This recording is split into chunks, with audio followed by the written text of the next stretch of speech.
দীঘায় চলছে বিক্ষোভ। দীঘায় জগন্নাথ মন্দিরে নিরাপত্তা রক্ষী নিয়োগকে কেন্দ্র করে বিক্ষোভ প্রদর্শন। রাতের অন্ধকারে টাকার বিনিময়ে জগন্নাথ ধামে অবৈধভাবে এজেন্সির মাধ্যমে নিয়োগ নিয়েই তৃণমূলের বিক্ষোভ কর্মসূচি। যদিও তাদের দাবি হচ্ছে যে নিয়োগে নাকি সেখানকার বিরোধী অর্থাৎ বিজেপির হাত রয়েছে, এমনটাই অভিযোগ করেছে তৃণমূল।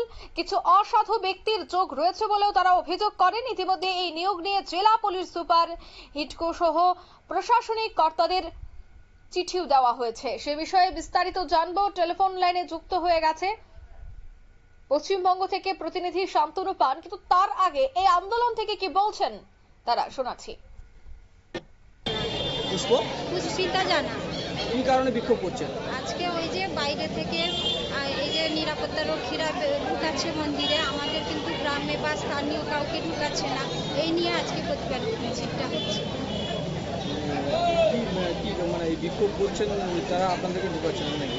না, এই যে আমাদের এই যে স্থানীয় বাসিন্দারা সবাই আছে, ছেলেগুলো বেকার ছেলেগুলো, তারা কোনো চান্স পাচ্ছে না, কোনো পাচ্ছে না, সব বাইরে ঢুকাচ্ছে, সেই জন্য আজকে আন্দোলনটা হচ্ছে।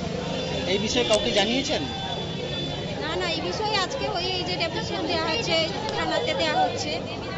থানাতে ডেপুটেশন দিলেন? প্রশাসনিক কর্তা কাউকে জানিয়েছেন বিষয়টা? প্রশাসনিক কর্তা রামনগর ব্লকে জানানো হয়েছে। এখানে নিতাই স্যার মহাশয় এসছে, আমাদের প্রধান অঞ্চল প্রধান আছে। কার নেতৃত্বে আজকে বিক্ষোভ হচ্ছে? আমাদের অঞ্চল প্রধানের। আপনারা শুনলেন তাদের এই অভিযোগ। বিস্তারিত সে বিষয়ে জানবো। টেলিফোন লাইনে যুক্ত হয়ে গেছে পশ্চিমবঙ্গ থেকে প্রতিনিধি শান্তনু।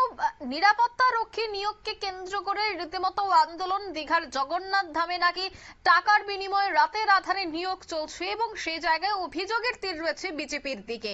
তৃণমূল কর্মীদের যে অভিযোগ রয়েছে সে অভিযোগের কতটা সত্যতা রয়েছে কি জানতে পারছো? পুলিশের কি বক্তব্য?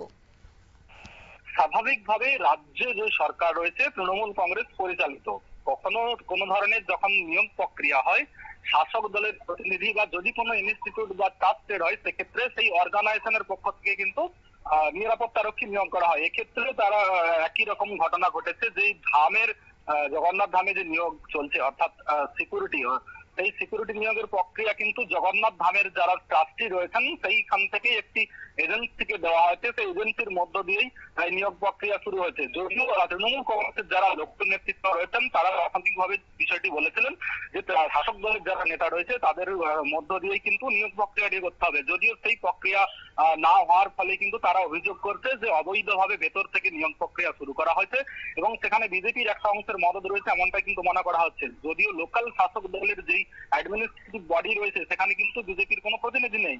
স্বাভাবিকভাবেই তৃণমূলের যে অভিযোগ রয়েছে সেটা কিন্তু কার্যত সারবত্তাহীন এমনটা মনে করছেন বিজেপি বা ওই যে ধামের অধ্যক্ষ যারা রয়েছেন তারা। স্বাভাবিকভাবে তৃণমূলের ওঠা এই যে অভিযোগ অফিসিয়াল ভাবে কিন্তু এখনো পর্যন্ত গ্রহণ করেননি বা তার কোনো প্রত্যুত্তর দেননি ধামের পক্ষ থেকে।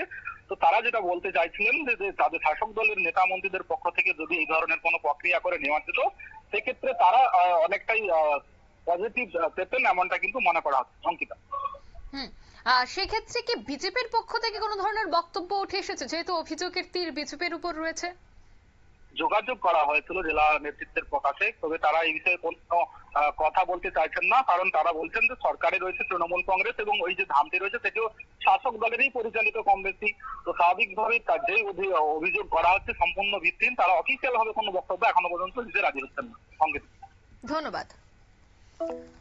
অর্থাৎ যে অভিযোগ রয়েছে বিজেপির দিকে সেই অভিযোগের পাল্টা বিজেপির বক্তব্য হচ্ছে যে জগন্নাথ ধাম যে দীঘায় তৈরি করা হয়েছে সম্পূর্ণটাই মমতা বন্দ্যোপাধ্যায়ের চেষ্টায় হয়েছে বা মমতা বন্দ্যোপাধ্যায় নিজেই উদ্যোগ নিয়ে তৈরি করেছেন এবং যত কমিটি রয়েছে সবটাই শাসক দল অর্থাৎ তৃণমূলের। কিন্তু সেই জায়গায় কর্মী নিয়োগের বিষয়টা কিভাবে বিজেপির উপর ছেড়ে দেওয়া হয়েছে বা বিজেপির উপর দায় চাপিয়ে দেওয়া হচ্ছে আর সেটা যে সম্পূর্ণ ভিত্তিহীন সে কথাই কিন্তু বিজেপির বলছে। নিয়ে নিচ্ছি ছোট্ট একটি বিজ্ঞাপন বিরতি, সঙ্গে থাকুন।